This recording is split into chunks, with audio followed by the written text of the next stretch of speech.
5 ওয়াক্ত নামাজও যদি প্রতিদিন পড়ো তাইলেও একদিন মরে যাইবা, আর প্রতিদিন নাফরমানি করিলেও মরেই যাইবা। মনে থাকলেও মৃত্যু নিশ্চিত, মনে না থাকলেও মৃত্যু নিশ্চিত। হাসলেও মরে যাবেন, কাঁদলেও মরে যাবেন, সুখেও মরে যাবেন, দুঃখেও মরে যাবেন। রাজপ্রাসাদের অট্টালিকায় যে সেও মরে যাবে, জীর্ণ কুঠির কুড়ে ঘরে যে সেও মরে যাবে। জীবনে যে কোনো দিন দুঃখ দেখে নাই তারও মৃত্যু হবে, জীবনে যে কোনো দিন সুখ দেখে নাই তারও মৃত্যু হবে, তারও মৃত্যু হবে। কেউ থাকবে না, কেউ না, কেউ না, কেউ না। তো এই জন্য বন্ধু আমার, বাপ আমার, ভাই আমার, আমি আপনাদের কাছে এই কথাটাই বুঝাইতে চাচ্ছিলাম। প্রথম আল্লাহর কথা মনোযোগ দিয়ে শুনবেন, আখিরাতের ফিকির করবেন, কবরের ফিকির করেন। এত খামখেয়ালি নিজেদেরকে মনে করেন। ছেলেরা বন্ধু, হয় তুমি মরে যাইবা, নয় তুমি বুড়া হইয়া যাইবা, বাকি তুমি এই যৌবনের এই হালাতের উপরে থাকতা না, এটা মনে রাখবা। হয় বৃদ্ধ হইয়া যাবা, আর নয়তো মরে এর আগেই কবরে চলে যাবে। বিশ্ববিখ্যাত বুজুর্গ হাসান বসরি রাহমাতুল্লাহ আলাইহি তিনি বলতেন, ইয়া মাশারাশ শাবাব ইন্না যারআ কাদ তুদরিকুল আহাতু ক্বাবলা আন ইয়াবলুগা। তিনি যুবক দেখলে বলতেন, যুবক মনে রাখো, সব ফুল সব ফল পরিপক্ক হয় না, পাকে না, এর আগে ঝরে যায়। এটা উনি বলতেন, এর আগে কি ঝরে যায়। একটি গাছের, আম গাছের যতগুলো মুকুল বের হয়, বইল মুকুল, এ সবগুলোই তো আম হয়, বলেন না? বলো যুবক ভাই, বলো না, সব আম হয় না। সবগুলো ছোট আম যে কয়টা হয়, এ সবগুলোই কি বড় হইয়া পাকে? ঝরেই যায়, ফুল ঝরে যায় বেশি, ছোট ছোট আম এগুলো ঝরে যায় বেশি, টিকে অল্প কয়টা। তো তিনি বলতেন যে ঝরে যায় বেশি, কিশোর তরুণ যুবক এই অবস্থাতেই ঝরে যায় বেশি, মরে যায়। এই কোরআন শরীফের আয়াত তো আল্লাহ এটা বলছে, অবিনকুম মান ইয়াতাওয়াফা। শক্তি আসতে আসতে, পৌঁছতে পৌঁছতে, বৃদ্ধ হওয়ার আগে আগেই অনেককে আমি আল্লাহ মৃত্যু দিয়ে থাকি, আর কাউকে বৃদ্ধ চূড়ান্ত বুড়া পর্যন্ত পৌঁছে। এই গত 1 সপ্তাহ হয় নাই, 1 সপ্তাহ হবে, আমার আপন মামি মারা গেছে, আমার বড় মামি। আমি গেছি জানাজায়। তো আমার খালারা, আমার সব খালাতো ভাই বোন আত্মীয় স্বজন বলা যায় সব আসছে মামির জানাজায়, আমরাও ছিলাম। তো আমার মেজো খালা, এই খালা একদম বয়স্ক, তো আমার বোনেরা আছে, সবাই বলতেছে, আমরা তখন এই বাড়িতে প্রায় 70-80 জন কিশোর যুবক যুবতী ছেলে মেয়ে, আমরা নানার বাড়িতে। এই অবস্থায় আমার বোনেরা বলতেছে, ভাই খালা, এই খালাই আমগো আর শেষ মুরব্বী, বুড়া বয়স্ক আছে, হে বুড়ি শুধু আর নাই। তাহলে এই বাড়িটার মধ্যে যেই মুহূর্তে 70-80 জন কিশোর নওজোয়ান, তখন বুড়া মাত্র একজন, শেষ বুড়া। এমন ব্যবধান হলো কেন? 70 × 1 হবে কেন? কথাটা বুঝছেন? 60-এর মোকাবেলায় একজন হবে কেন বুড়া? কারণ ওনার আমলের যারা কিশোর তরুণ যুবক ছিল, তো তারা এই বয়সে পৌঁছার কথা না এখন। তো তাহলে এই হিসাবে তো আপনার যদি যুবক হয় 60 জন, তো বয়স্ক তো কমপক্ষে 30 জন হইবার কথা, 40 জন হইবার কথা, তারা কই?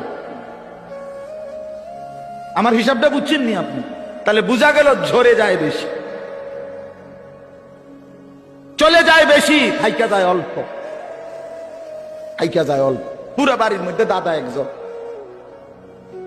10 বাড়ি মিললে বুড়া মিয়া কি 1 জন 2 জন, কিন্তু নওজোয়ান অনেক, নওজোয়ান অনেক। এই জন্য আপনাদের কাছে আমাদের এটাই কথা, আমি যে সূরাটা পড়ছি, এবার সূরাটার তরজমা শুনেন। এই মূল বক্তব্য এই কথাটা বুঝানো। আল্লাহ তাআলা এই কথাটা বারবার কোরআনুল কারীমের মধ্যে বুঝাইতে চাইছে, বান্দা বিশ্বাস করো, বান্দা যে অবস্থাতেই তুমি থাকো, খেয়াল করো আর না করো, বুঝে থাকো আর না থাকো, তুমি কিন্তু থাকতা না, তোমার আমি রাখতাম না বান্দা। আমার চূড়ান্ত অনুগত হইলেও রাখতাম না, চূড়ান্ত নাফরমানি করলেও কি রাখতাম, কোন অবস্থাতে থাকতা না তুমি। এটা হলো শেষ কথা, তুমি এটা মনে রাখবে। তুমিও থাকবা না, সৃষ্টি জগতও থাকবে না। তোমারও মৃত্যু হবে, গোটা কায়নাতেরও মৃত্যু হবে। এই কথাইটা কোরআন কারীমের মধ্যে আল্লাহ তাআলা খুব বুঝাইছেন যে বান্দা কেন দুনিয়া নিয়া ইসসাকালতুম ইলাল আরদ, আহা বান্দা জমিনটা নিয়ে এমন কামড়াইয়া পড়লা কেন?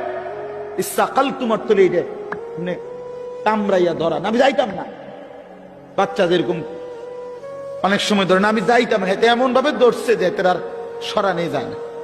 ছাগল যেভাবে খোঁট দেয়, ছাগলের খোঁট দেওয়া বুঝিন, ছাগল যে এরকম পাও দিয়া খোঁট দিলে বাপরে বাপ, আরেক ছাগল দিয়েও এতে সরান যেত না। বহুত আমার জীবনে একবার ছোট বোন ওই চানলা, ব্রনফারা চানলা একটা জায়গা আছে, এই চানলা আমার বোন বিয়ে দিছি, ছোট বোন। তো কোরবানির ঈদের সময় মায় 2 দিন আগে আমারে কইছে যে টাকা দিছে, চানলার পাশে একটা জায়গা আছে 60 বাজার, ওইখান থেকে খাসি কিনা দিতাম, মানে বোনের শ্বশুর বাড়ি কিনা দিতাম আর ঈদ কোরবানি উপলক্ষে। তা আমি বোনের শ্বশুর বাড়ি গিয়ে তালুইরে নিয়া বলছি চলেন একটা খাসি কিন তালুই।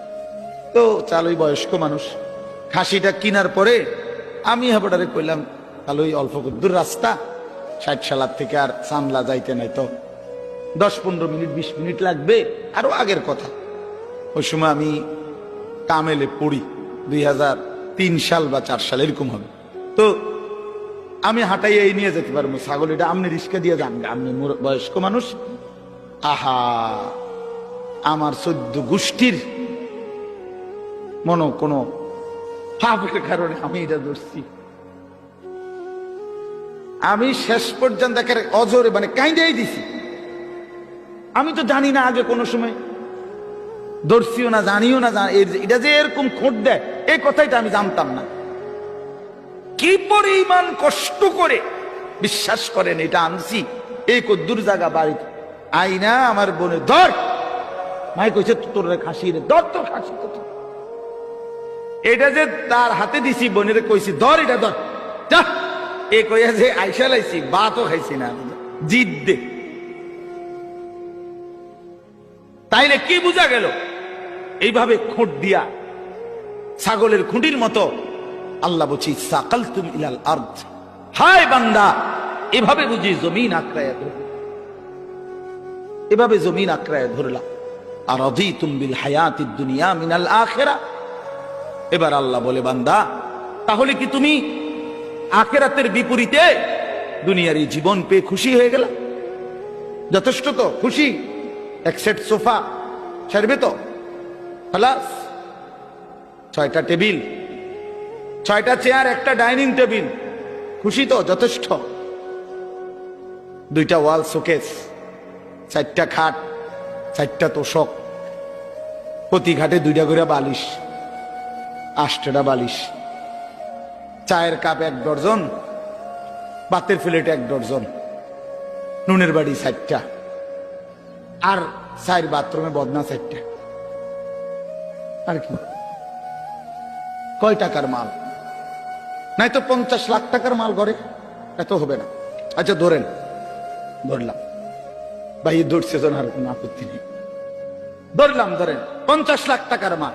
তো 50 লক্ষ টাকার মালের জন্য আয় মুসলমান 60 বছরের হায়াত শেষ, 50 বছর শেষ। এত মিথ্যা, এত চুরি, এত 2 নম্বরী, এত সুদ, এত ঘুষ, এত কিস্তি, এতবার ওজনে কম দিলেন, এতগুলো মিছা কথা কইলেন, এত বাটপারি করলেন, এই কদ্দুর ফার্নিচার আর আসবাব এটুকু দুনিয়ার জন্য। বড় অল্প দামে নিজের বেচা দিলেন, বড় অল্প টাকায় শেষ করে দিলেন হায়াত বন্ধু, বড় অল্প দামে নিজের জীবন শেষ করে দিলেন, খুব কম দামে। এক সুস্থ সবল মুসলমান এত কম দামে নিজের বেচার কথা না। এইটুকু সামান্য দুনিয়ার জন্য 1 ওয়াক্ত নামাজ পড়ার টাইম নেই। একটা অটো চালায়, বেচারার নামাজের সময়, একটা সিএনজি চালায়, বেচারার নামাজের টাইম নেই, কদ্দুর সাধুয়ানদারি করে, এবার নামাজের টাইম নেই। 12,000 টাকা বেতনের একটা চাকরি করে, নইলে 20,000 টাকা বেতন। হায় হায় মুসলমান, 20,000 টাকা, তাও এক মাসে, প্রতিদিন না, এক মাসে 20,000 টাকা বেতন। এইটুকুর জন্য আল্লাহ তাআলার এক ওয়াক্ত নামাজ আদায় করে না। হায় মুসলমান, এত বড় পাষাণ কেমনে হইলেন, কেমনে হইলেন বলেন? আল্লাহ নবী সাল্লাল্লাহু আলাইহি ওয়াসাল্লাম বলছেন, লা সাজদাতুন ওয়াহিদাতুন খায়রুম মিনাদ দুনিয়া ওয়া মা ফিহা। এবার শুনেন, নবী বলেন, একটি সেজদা উম্মত দুনিয়া এবং দুনিয়ার মধ্যে যা কিছু আছে তার চাইতে কোটি গুণে বেশি উত্তম। কয়টি সেজদা? এক সেজদায় কয় রাকাত? এক রাকাত না। এক সেজদা দিলে কি এক রাকাত? এক রাকাত না, একটাই সেজদা। লা সাজদাতুন ওয়াহিদাতুন, একটি সেজদা। আল্লাহর কসম, নবীজি বলছে, বুখারী মুসলিমের হাদিস, আল্লাহর নবী বলছে, 4টা কালেমা একবার বলা, 4টা কালেমা আপনি বলেন, সুবহানাল্লাহ, আলহামদুলিল্লাহ, আল্লাহু আকবার, লা ইলাহা ইল্লাল্লাহ। রাসূলুল্লাহ সাল্লাল্লাহু আলাইহি ওয়াসাল্লাম বলেন, এই 4টি কালেমা একবার বলা পৃথিবীর যত কিছুর উপরে সূর্যের আলো পড়ে সবটার যা দাম, আমি রাসূলের কাছে তার চাইতে বেশি দাম।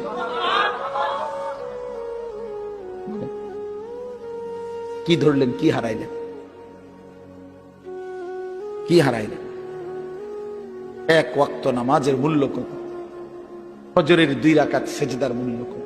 রাসূলুল্লাহ সাল্লাল্লাহু আলাইহি ওয়াসাল্লাম বলছে, রাকাআতুল ফজর খায়রুম মিনাদ দুনিয়া ওয়া মা ফিহা।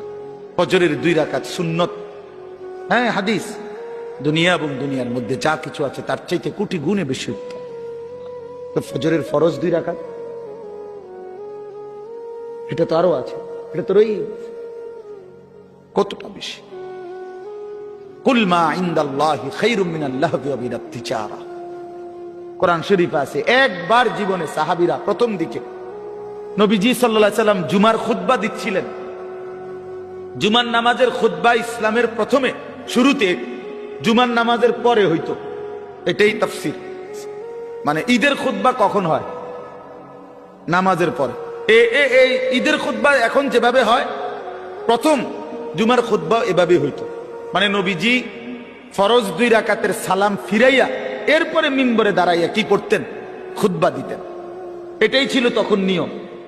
এরকম একদিন খুতবা দিতেছে, সাহাবায়ে কেরামের কিছু সাহাবী মদিনার বাজারে ফু দিছে, কেউ ব্যবসায়ী পাইকারি মাল আনে, মাসে 15 দিনে তখন নিয়ম ছিল একদিন পাইকারি মাল আসতো। তো যে বেটা পাইকার, এ বেটা বাসি ফু দিত। ফু দিলে খুচরা দোকানদাররা বুঝতো পাইকার আসছে, সবাই দৌড়াইয়া হুড়াহুড়ি করে যার যার মাল নিত। এই বেটা তো আর আসবে না আবার। তো এই সাহাবীরা যারা মদিনার বাজারে ব্যবসা করত, ওনারা এই বাঁশির ফু এটা শুনছে। ওই খুতবার মুহূর্তে নবীজি খুতবা দিতে দাঁড়াইছে, জুমার নামাজের পরে, নামাজ ফরজ শেষ করছে। এই সবাই যারা মদিনার বাজারে ব্যবসায়ী, ওনারা সব উঠে চলে গেছে ওইখানে মাল আনার জন্য, কারণ বুঝছে যে যদি পরে যায় তো পাইতো না। এই এতটুকু শুধু নামাজ না, খুতবা, খুতবার সময় আল্লাহর কসম, কোরআন শরীফের একটি পূর্ণাঙ্গ সূরা আল্লাহ তাআলা এই ব্যাপারে নাজিল করছে, সূরা জুমআ। এই জুমআ সূরার নামই জুমআ। আল্লাহ নাজিল করে বলছেন, ওয়া ইদা রাআউ তিজারাতান আও লাহওয়ান ফাদ্দু ইলাইহা ওয়া তারাকুকা কাইমা। নবী, কামটা করলো কি এরা? এদের ব্যবসা এবং তামাশা, এই দুনিয়ার তামসার জন্য আল্লাহ দুনিয়ার পুরো উপার্জনটারও বলছে তামসা। বেটা, আল্লাহ বলছে এই ব্যবসা এবং তামাশার দুনিয়ার জন্য এরা ছুটে চলে গেল। ও তারাকুকা কাইমা, আপনাকে এখানে দাঁড়ানো অবস্থায় খুতবায় রেখে চলে গেল। হায় হায়, করলা কি তোমরা? আল্লাহ নিজে তখন বলে, কুল মা ইনদাল্লাহি খায়রুম মিনাল লাহবি ওয়া মিনাত তিজারা। হায় আমার নবীর সাহাবীরা, শুনো, এই নামাজ, এই খুতবার বিনিময়ে আল্লাহর কাছ থেকে যা পাইতা তা তোমাদের এই ব্যবসা এবং রং তামাশার